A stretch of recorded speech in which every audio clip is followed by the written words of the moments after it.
ॐ श्रीगणेशाय नमः। शङ्करं शङ्कराचार्यं केशवं बादरायणं सूत्रभाष्यकृतो वन्दे भगवन्तौ पुनः पुनः। ईश्वरो गुरुरात्मेति मूर्तिभेदविभागिने व्योमवद्व्याप्तदेहाय दक्षिणामूर्तये नमः। ॐ शान्तिः शान्तिः शान्तिः। आप सभी साधकों के हृदय में विराजमान ईश्वरीय सत्ता को मेरा शत शत नमन। दोस्तों, मैं ज्योति त्रिपाठी एक बार फिर आप सबके समक्ष आचार्य शंकर द्वारा रचित ग्रंथ भज गोविंदम की व्याख्या हेतु उपस्थित हुई हूँ। दोस्तों, अब तक हमने इस ग्रंथ के 5 श्लोकों की व्याख्या की है और उसी क्रम में आज हमें 6ठे श्लोक की व्याख्या करनी है। मित्रों, अब तक 5 श्लोकों की व्याख्या के पश्चात ये तो हम अच्छे से जान गए हैं और पहले से भी जानते हैं कि हमारा सनातन धर्म, हिंदू धर्म कितना प्रासंगिक है मनुष्य के जीवन में। मनुष्य का जीवन विचार पर आधारित है, या मनुष्य के जीवन को ही विचार कह सकते हैं।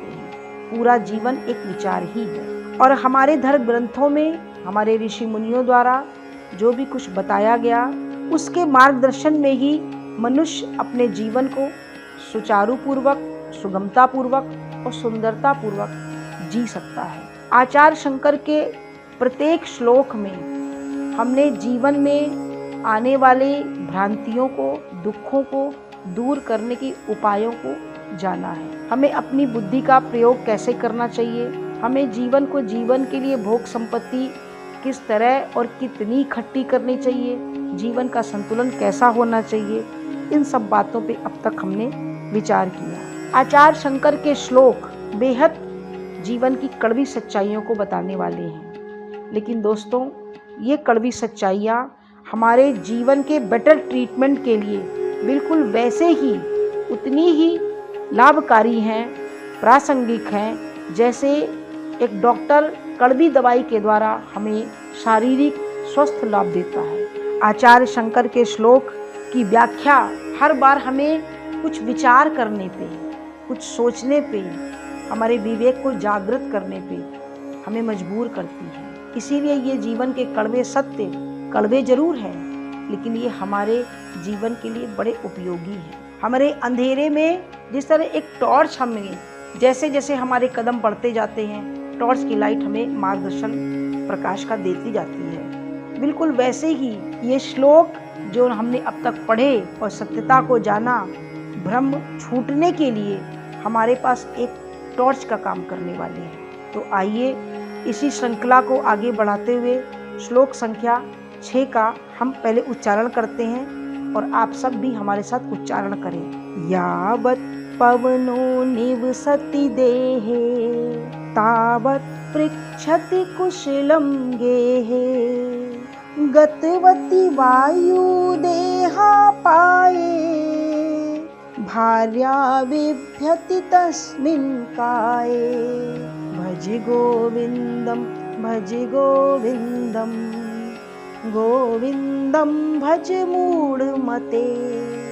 जैसा कि मैंने अभी बताया कि आचार्य शंकर के हर श्लोक में जीवन की कड़वी सत्यता का ज्ञान भरा हुआ है, वैसे ही ये 6ठा श्लोक भी हमें एक ऐसी कड़वी सच्चाई को बता रहा है जिससे हम सब गुजरे हैं। दोस्तों, श्लोक कह रहा है यावत् पवनः निवसति देहे तावत् पृच्छति कुशलं गेहे। जब तक इस देह में ये पवन रहती है, अर्थात हमारी प्राण वायु रहती है, तावत् पृच्छति कुशलम देह, तब तक इस शरीर की कुशल क्षेम हर व्यक्ति पूछता है। यानी जब तक इस शरीर के अंदर प्राण है तब तक इस शरीर को जानने वाले, मानने वाले, चाहने वाले सब लोग आपको आसपास दिखाई पड़ते हैं। लेकिन गतवती वायु देहा पाए भार्या बिभ्यति तस्मिन् काये। गत गच्छ धातु से आया है। गच्छ माने गो, गच्छति जाना, गतवती वायु, जैसे ही इस देह से ये वायु चली जाती है, भार्या विभ्यति तस्मिन काय, भार्या यानी पत्नी भी उस काया से भयभीत होती है। यह दोस्तों भार्या पत्नी शब्द इसलिए यूज किया गया है क्योंकि वो एक पुरुष के, एक व्यक्ति के जीवन का सबसे निकट का संबंध होता है। क्योंकि यहाँ प्लूरल दृष्टिकोण से भार्या को यूज किया गया है, तो व्यक्ति के जीवन से संबंधित प्रत्येक रिश्ते के लिए ये बात है कि जैसे कि शरीर से, काया से वो प्राण वायु निकल जाती है, उससे जुड़े सारे रिश्ते उसके उसी शरीर से, जिसको वो बहुत चाहते हैं, मानते हैं, जानते हैं, उससे भयभीत होने लगते हैं, डरने लगते हैं, उसको अपने से दूर करने लगते हैं। यही जीवन का सत्य है। तो ये तो हम सब आप जानते ही हैं भली भांति कि दोस्तों, जब किसी व्यक्ति के शरीर से प्राण निकल जाते हैं तो उस घर में जो पत्नी 24 घंटा उसके साथ रहना पसंद करती थी, वो उसके पास जाने से भी डरती है। जितने रिश्ते नाते हैं वो चाहते हैं जल्द से जल्द इस डेड बॉडी को, इस मिट्टी को हम बाहर कर दें, इसको घर में ना रहना पड़े। वही घर जो उस शरीर में रहते ही उस व्यक्ति के द्वारा बनाया गया होता है, तैयार किया गया होता है, जो उस घर का मालिक होता है, जो सर्वे सर्वा होता है, वही उस घर से कितना दूर हो जाता है प्राण वायु के मात्र निकल जाने से। आचार्य शंकर पहला विचार तो ये दे रहे हैं जिस पर हमको सोचना है, अपनी बुद्धि का, अपनी सद्बुद्धि का प्रयोग करना है।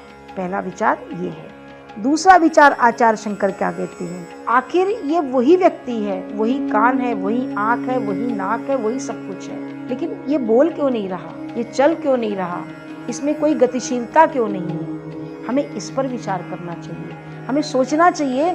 इसका मतलब ये शरीर नहीं बोल रहा था, ये जड़ है, कोई और बोल रहा था, वो कौन था। हम इस पर कभी विचार नहीं करते। हम सदैव इस शरीर को ही, मैं ज्योति त्रिपाठी, इसी को मैं मान लिया है, लेकिन मैं इस बॉडी से अलग है, ये ज्योति इस बॉडी का नाम है, मैं इससे भिन्न है। इस पर विचार करने को, ये दो बातों पर इस श्लोक के माध्यम से आचार्य शंकर कहते हैं सोचो। इस शरीर को हम मेंटेन करने के लिए दोस्तों क्या क्या करते हैं, पता नहीं कितने तरीके की चीजें खाते हैं ताकि शरीर हष्ट पुष्ट रहे, पता नहीं कितने पैसे खर्च करते हैं इस शरीर पे, एक से एक कपड़े, एक से एक ब्रांडेड पहनने के लिए। इसीलिए कितनी अमेजॉन, फ्लिपकार्ट, मीशो, पता नहीं कितनी कितनी कंपनियां चल रही हैं जो घर बैठे आपको सारी सुविधाएं प्रोवाइड कर रही हैं। क्यों? इस शरीर को सजाने के लिए। न जाने कितनी संपत्ति इस शरीर के नाम पर बटोरते हैं, इसका अहंकार पोषित करने के लिए ये मेरा है। तो आचार्य शंकर का यही कहना है कि इस शरीर पर हम उतना ही समय दें, उतना ही ध्यान दें जितना ड्राइवर अपनी कार के लिए देता है, स्कूटर के लिए एक व्यक्ति देता है। क्योंकि गंतव्य तक पहुंचने के लिए कार की आवश्यकता है, उसका इंजन, उसका पेट्रोल, उसका ब्रेक दुरुस्त होना चाहिए, तभी वो उसको चला के उसकी सहायता से अपने गंतव्य तक पहुंच सकता है। बिल्कुल उसी तरीके से ये शरीर हमें आध्यात्मिक साधना के लिए मिला है, आध्यात्मिक उन्नति के लिए मिला है, अपने स्वरूप को जानने के लिए मिला है। हमको इसका उतना ही ध्यान रखना है जितने से हम अपनी इस यात्रा को पूरा कर सकें। इसको स्वस्थ भी रखना है, इसको मेंटेन भी करना है, लेकिन सारा समय, सारी संपत्ति, सारी ऊर्जा इसकी मेंटेनेंस में ही लगा देनी है। लेकिन दोस्तों आजकल तो जस्ट रिवर्स हो रहा है। इस शरीर को प्रोडक्ट बना के इससे पैसे कमाए जा रहे हैं, इसको बेचा जा रहा है। इस शरीर को रात दिन बिल्कुल मजदूर की तरह धन कमाने में ही लगाया जा रहा है। कुछ भी नहीं सोचना कैसे कमा रहे, कहाँ से कमा रहे, किसका मार रहे, क्या, कुछ नहीं सोचना, कोई विचार नहीं है, बस हमको किसी तरीके से प्राप्त करना है। तो इस पर विचार करने की आवश्यकता है। आचार्य शंकर इस श्लोक के माध्यम से हमें बताने का प्रयास कर रहे हैं। दोस्तों कि जो दूसरा विचार है कि जब ये बॉडी जो बोल चल रही थी ये शांत हो गई तो बोल चल कौन रहा था, इस पर विचार करने के लिए थोड़ा सा, क्योंकि इस श्लोक में उस गहराई पर हमें नहीं जाना है, इसलिए हल्का सा आउटलाइन देने के लिए आपको बताना चाहूँगी कि हमारे शास्त्रों में हमारे शरीर के 3 प्रकार बताए गए हैं, स्थूल शरीर, सूक्ष्म शरीर और कारण शरीर। स्थूल शरीर ये जो हमारा शरीर दिख रहा है, चल रहा है, फिर रहा है, बोल रहा है। सूक्ष्म शरीर ये जो हमारी ज्ञानेंद्रियां हैं, ये जो हमारे मन बुद्धि है जिससे हम सोच रहे हैं, विचार रहे हैं, चल रहे हैं, और कारण ये जो हमारी अज्ञानता है। दोस्तों, सूक्ष्म शरीर ही एक्चुअल में इस जीवन की यात्रा को इस शरीर की सहायता से करता है। इस शरीर में सूक्ष्म शरीर है जो हमारे कर्म लेखों से बना है और वही यात्रा करता है अपने कर्मों के हिसाब से। और भगवान कृष्ण ने गीता में बताया है कि सूक्ष्म शरीर ही, जिसको जीव कहा गया है, वही यात्रा करता है और वही वस्त्र की भांति अपनी देह का परिवर्तन करता है। एक जन्म से दूसरे जन्म वो भिन्न भिन्न देह लेता है। ये भगवान कृष्ण ने श्लोक संख्या 22 अध्याय 2 में बताया है। इसको मैं आपको सिर्फ पढ़ के बता दे रही हूँ ताकि आप सब लोगों को ये जितने भी रेफरेंसेस है इनकी जानकारी प्राप्त हो कि कहाँ है, कैसे है, किसने कहा, कैसे कहा, किस धर्म ग्रंथ से कहा। इस उद्देश्य से बताने के लिए मैं आपको बता रही हूँ। अध्याय 2 का श्लोक नंबर 22, वांसांसि जीर्णानि यथा विहाय नवाति गृह्णाति नरो पराणि तथा शरीराणि विहाय जीर्णान्यन्यानि संयाति नवानि देहि। ये सूक्ष्म शरीर वस्त्र की भांति देह का परिवर्तन करता है। जैसे हम अपने कपड़े पुराने होकर बदल देते हैं और नए कपड़ों को धारण करते हैं, तब हम ये कभी नहीं कहते कि हम फट गए हैं या हम मर गए हैं या हम समाप्त हो गए। हम कहते हैं हमारा कपड़ा फट गया है, हमारा ये कपड़ा घिस गया है, पुराना हो गया है, अब ये पहनने योग्य नहीं रह गया। उसी तरीके से ये शरीर जब जीर्ण होता है तो इस देह का, इस शरीर का परिवर्तन होता है, हमारा नहीं। हम तो अगली यात्रा पर निकलते हैं और हमारी वो यात्रा हमारे कर्मों से निर्धारित होती है। हमने कैसे कर्म किए, पशु जन्य कर्म किए कि मनुष्य जन्म कर्म किए, हमें उसी हिसाब से योनि प्राप्त होती है। उसको हमारा जन्म और मरण नहीं होता। ये जो हमारा सूक्ष्म शरीर है, ये जो हमारा स्थूल शरीर है, ये ही इन्हीं का चलना, सूक्ष्म शरीर यात्रा करता है, ये शरीर बदलता है। जैसे हमारा बचपन का शरीर मर गया, लेकिन हम ये नहीं कहते हम मर गए, क्योंकि हमारी बॉडी दिख रही होती है, लेकिन हमारा बचपन का शरीर चला गया, अब वो शरीर नहीं है। फिर हम युवा हुए, हमारा युवा का शरीर भी चला जाता है, यानी वो भी मर जाता है वक्त के साथ, वो भी जीर्ण हो जाता है। हम ये नहीं कहते कि मेरा शरीर युवा है, हम कहते हम युवा हो गए। हम युवा नहीं, हम तो वैसे ही थे। हम युवा नहीं होते, हमारा शरीर युवा होता है। उसी तरीके से जब हमारा बुढ़ापे का शरीर जीर्ण होता है तो वो भी मात्र परिवर्तित होता है। चूंकि शरीर दिखना बंद हो जाता है तो हम कहते हैं हम मर गए या वो व्यक्ति मर गया। ना हम कभी मरते हैं, हमारा शरीर का बदलना ही हमारा मरना है और हमारा शरीर का धारण करना ही हमारा जन्मना है। हम जन्म मरण नहीं होता, शरीर बदलता है बस। ऐसा भगवान कृष्ण ने गीता में हमें बताया है। आगे दोस्तों, हमारा इस श्लोक के माध्यम से आचार्य शंकर हमें ये बताना चाहते हैं कि इस शरीर को उपयोग में लाना है और उपयोग के लिए ही मिला है, साधना के लिए मिला है। इसलिए इस शरीर का उतना ही उपयोग करो, क्योंकि ये तभी तक है जब तक हमारी सांसें हैं। वही सांसें, वही प्राणवायु।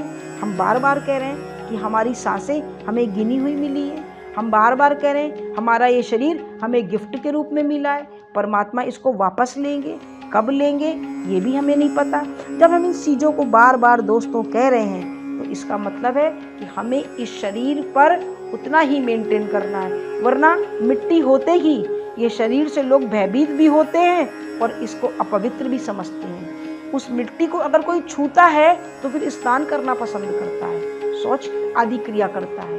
वो कहता हम पवित्र अपवित्र हो गए, मिट्टी में गए थे। तो इस शरीर की इतनी वैल्यू है, हमें ये समझना है। इस शरीर को उपयोग करके अपनी आध्यात्मिक गंतव्य तक पहुंचना है, अपनी साधना को पूर्ण करना है। और इसलिए आचार्य शंकर कहते हैं भज गोविंदम गोविंदम भज मूढ़मते। हे अज्ञानी मानव, हे अज्ञानी मनुष्य, गोविंद को भज। और दोस्तों, मैं बार बार हर श्लोक में बताने का प्रयास करती हूँ, गोविंद का भज का मतलब राम राम कृष्ण कृष्ण हर वक्त नाम रटना या बोलना या कंठी धारण करना या वेश धारण करना, तिलक लगाना, कलावा पहनना, ये नहीं। गोविंद को भज का उनका मतलब है जीवन के इस संतुलन को मेंटेन करते हुए कि इस शरीर का कितना ध्यान रखना है, कितना ध्यान नहीं रखना है, इस शरीर की कितनी वैल्यू है, इसमें जो अंदर बैठा सूक्ष्म उसकी कितनी वैल्यू है, इन सब चीज़ों को ध्यान रखते हुए हम अपने कर्मों को करें, परमात्मा को सदैव साथ लेके चलें। हम याद रहें कि हमें जाना है, हमें याद रहे कि हम गलत ना करें, हमें याद रहे कि हम स्वार्थ में अंधे ना हो जाएं और अपने नाम की संपत्ति के लिए किसी को धोखा दे दें, किसी का मार लें। परमात्मा को साथ रखना अर्थात विचार पूर्वक इन जीवन को जीना। दोस्तों, जब परमात्मा साथ रहेंगे, ये विचार साथ रहेगा, सही गलत का ध्यान साथ रहेगा, तो हम हमेशा डर करके मर्यादा में चलेंगे, अनुशासन में चलेंगे। और कभी कभी जीवन में डर जरूरी है, इतना डरना चाहिए कि हम अपनी मर्यादाओं को ना लांघ जाएं। परमात्मा का साथ रहना, धर्म का साथ रहना परम आवश्यक है। आप संसार में जितनी योजनाएं तैयार कर लिए सुख प्राप्त करने के लिए, जितने प्रलोभन आपको संसार से मिल जाएं सुखी होने के लिए, मित्रों, मिलेगा अंत में हाथ में दुख ही, सुख नहीं मिलेगा। सुख तभी मिलेगा जब आप धर्म को साथ लेके चलेंगे, और धर्म को साथ लेके चलेंगे यानी ईश्वरीय सत्ता को साथ लेके चलेंगे, विचार पूर्वक चलेंगे। क्योंकि परमात्मा तो संसार में हर तरफ है, सबको परमात्मा, वही परमात्मा हर व्यक्ति के हृदय में है। तो हमें वही व्यवहार करना है जो हम स्वयं के लिए चाहते हैं। हम खुद सही और दूसरों को गलत ठहराना जो हमारी वृत्ति है, वो उसी भ्रांति से दूर हटना है। हम अगर ये सोचते हैं कि हम अपनी ताकत से सब कुछ प्राप्त कर लेंगे, तो बैठा तो उसके अंदर भी परमात्मा है। हमको धर्म को लेके साथ चलना है, और अगर हम धर्म को साथ नहीं ले चलेंगे और जितनी जल्दी हमारा ध्यान इस तरफ आकर्षित हो जाए, हमारा मन ईश्वर में लग जाए, हमारा मन अपने धर्म के प्रति लग जाए, अपने धर्म ग्रंथों में लग जाए, वो उतना ही हमारे लिए जीवन सुलभ और आसान और सुखमय होगा। और फिर हम आसानी से बिना किसी दुख पीड़ा के वापस जा सकेंगे। दोस्तों, एक मेरा और निवेदन है आप सबसे कि जैसे दिन के 24 घंटे में आप डेली अपने नित्य सभी कार्यों को करते हैं, अपनी जिम्मेदारियों को निभाते हैं, अपने घर के कार्यों को करते हैं, समाज के कार्यों को करते हैं, वैसे ही 1 घंटा अपने धर्म ग्रंथ के साथ अवश्य बिताएं। कोई अगर पढ़ सकता है तो पढ़े, कोई सुन सकता है तो सुने, कोई किसी बड़े से सीख सकता है तो सीखे।